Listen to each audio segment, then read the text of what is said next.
Yeah, I'm John Dawson with ExactData, and I'm here with Joshua Glasser.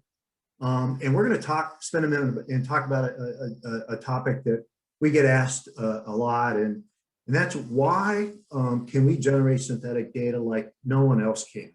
So, Joshua, help me out with that. What's the answer to that question when we get asked that question? Well, we are experts at creating test data, and we've been doing it for quite a while. Um, the We've got a fairly mature process for eliciting and refining requirements. And in general, we don't start with data samples, although we can use samples from production data to bootstrap getting characteristics or schemas for the desired data. But usually, production data isn't in the right format for ingest into a test environment. So we start by understanding what the data needs to be and what formats it needs to be in for customer ingest.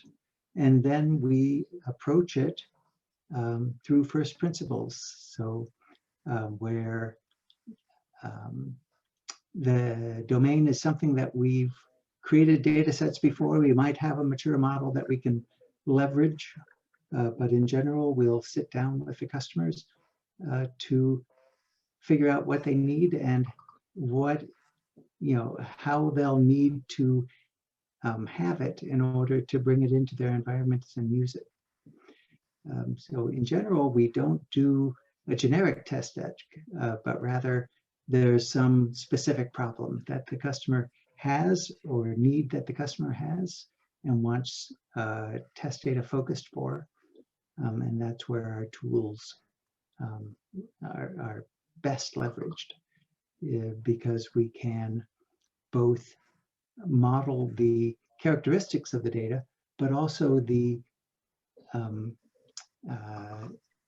intent of the system under test so that we can produce answer files that will allow you to rate the performance of the system under test with the data. Great. Thank you very much, Joshua. My pleasure.